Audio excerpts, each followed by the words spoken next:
ನಿಮಗಾಗಿ ಶ್ರೀ ಸಾಯಿ ಎಂಟರ್ಪ್ರೈಸಸ್ ಆಶ್ಚರ್ಯ ಎನಿಸುವ ಸಿನಿಮಾ ಕಥೆಗಳಿಗೆ ಸ್ವಾಗತ. ಎಲ್ರಿಗೂ ನಮಸ್ಕಾರ. ಮೊದಲಿಗೆ ನಮ್ಮ ಚಾನೆಲ್ನಲ್ಲಿ ಪ್ರಸಾರವಾಗುತ್ತಿರುವ ಎಲ್ಲಾ ವಿಡಿಯೋಗಳಿಗೂ ತುಂಬಾನೇ ಪ್ರೋತ್ಸಾಹ ನೀಡುತ್ತಿರುವ ತಮ್ಮೆಲ್ಲರಿಗೂ ನಮ್ಮ ಹೃದಯಪೂರ್ವಕ ಧನ್ಯವಾದಗಳು. ರಾಜ್ ರವರು 10 ನಿಮಿಷದ ಅತಿಥಿ ಪಾತ್ರ ಮಾಡಿದ ಚಿತ್ರ ಇದು. ರಾಜ್ ರವರು ನಟಿಸಿಯೂ ಸಹ ಈ ಚಿತ್ರ ಬಿಡುಗಡೆ ಆಗಲಿಲ್ಲ ಏಕೆ? ರಾಜ್ ರವರು ಅತಿಥಿ ಪಾತ್ರ ಮಾಡಿದ ಈ ಚಿತ್ರದ ನಾಯಕ ನಟ ಯಾರು? ಈ ಎಲ್ಲ ಪ್ರಶ್ನೆಗಳಿಗೆ ಇಲ್ಲಿದೆ ನೋಡಿ ಉತ್ತರ. ಈ ಚಿತ್ರದ ನಾಯಕ ನಟ ಗುರುಸ್ವಾಮಿ. ಯಾರು ಈ ಗುರುಸ್ವಾಮಿ ಅಂತೀರಾ? ಗುರುಸ್ವಾಮಿ ಗುಬ್ಬಿ ವೀರಣ್ಣನವರ ಮಗ. ರಂಗಭೂಮಿಯ ಗುರುಗಳಾದ ಗುಬ್ಬಿ ವೀರಣ್ಣನವರ ಮೇಲಿನ ಗೌರವ ಮತ್ತು ಪ್ರೀತಿಗಾಗಿ ಅವರ ಮಗನ ಚಿತ್ರದಲ್ಲಿ ಅತಿಥಿ ಪಾತ್ರದಲ್ಲಿ ಕಾಣಿಸಿಕೊಳ್ಳಲು ಸಂತೋಷದಿಂದ ಒಪ್ಪಿ ಚಿತ್ರದಲ್ಲಿ ನಟಿಸುತ್ತಾರೆ ರಾಜರವರು. ಚಿತ್ರಕ್ಕೆ ಆಕ್ಷನ್ ಕಟ್ ಹೇಳಿದ್ರು ಸಿ.ವಿ. ಶಿವಶಂಕರ್ ರವರು. ಕಥೆ, ಚಿತ್ರಕಥೆ ಕೂಡ ಇವರದ್ದೇ ಆಗಿತ್ತು.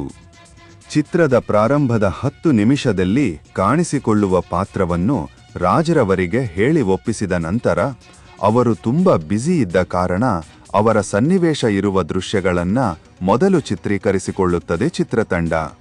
ಚಿತ್ರಕ್ಕೆ ನಾಯಕ ನಟನಾಗಿ ಅಭಿನಯಿಸುವುದರ ಜೊತೆಗೆ ನಿರ್ಮಾಣದ ಜವಾಬ್ದಾರಿಯನ್ನು ಸಹ ಗುರುಸ್ವಾಮಿಯವರೇ ವಹಿಸಿಕೊಂಡಿದ್ದರು. ಈ ಚಿತ್ರಕ್ಕಾಗಿ ಸಂಭಾವನೆ ಪಡೆಯದೆ ನಟಿಸಿದ್ದರು ರಾಜರವರು. ಕಥೆ ಸಂಪೂರ್ಣವಾಗಿ ಸಿದ್ಧವಾಗಿತ್ತು. ಅಂದುಕೊಂಡಂತೆ ರಾಜರವರ ಡೇಟ್ ಸಹ ಸಿಕ್ಕಿ ಅವರ ಭಾಗದ ಚಿತ್ರೀಕರಣ ಸಹ ಆಗಿತ್ತು. ಮುಂದಿನ ಚಿತ್ರೀಕರಣದ ಕೆಲಸಗಳಿಗಾಗಿ ಗುರುಸ್ವಾಮಿ ಮತ್ತು ನಿರ್ದೇಶಕರು ಪ್ಲಾನ್ ಮಾಡಿಕೊಳ್ಳುತ್ತಿದ್ದರು. ಚಿತ್ರದ ಕಡೆ ಜನರ ಹೆಚ್ಚು ಗಮನ ಸೆಳೆಯುವ ಉದ್ದೇಶದಿಂದ ಚಿತ್ರಕ್ಕೆ ಆಕರ್ಷಕ ಟೈಟಲ್ ಇಡುವ ಆಲೋಚನೆಯಲ್ಲಿತ್ತು ಚಿತ್ರತಂಡ. ಆದರೆ ಈ ಹೆಸರಿಡದ ಚಿತ್ರ ರಾಜರವರ 10 ದಿವಸಗಳ ಕಾಲ್ ಶೀಟ್ ಪಡೆದು ಶೂಟಿಂಗ್ ಮಾಡಿ ನಂತರ ಇತರೆ ಶೂಟಿಂಗ್ ಕೆಲಸಗಳಿಗೆ ಕೈ ಹಾಕದೆ ಮೌನವಾಗಿ ಬಿಡುತ್ತದೆ. ಒಬ್ರು ದೊಡ್ಡ ನಟರ ಡೇಟ್ ಸಿಕ್ಕಿ ಶೂಟಿಂಗ್ ಮಾಡಿ ಇನ್ನುಳಿದ ಚಿತ್ರದ ಕೆಲಸ ಮುಗಿಸದೆ ಸಿನಿಮಾವನ್ನೇ ನಿಲ್ಲಿಸಿದ್ದು ವಿಪರ್ಯಾಸ. ನಿರ್ದೇಶಕರಿಗೂ ಒಳ್ಳೆ ಹೆಸರಿತ್ತು. ಗುರುಸ್ವಾಮಿ ಸಹ ಚಿತ್ರರಂಗಕ್ಕೆ ಹೊಸಬರೇನೂ ಆಗಿರಲಿಲ್ಲ. ಹೀರೋ ಆಗುವುದಕ್ಕಿಂತ ಮುಂಚೆ ಸುಮಾರು ಚಿತ್ರಗಳಲ್ಲಿ ಪೋಷಕ ಪಾತ್ರಗಳಲ್ಲಿ ಮಿಂಚಿದ್ದರು.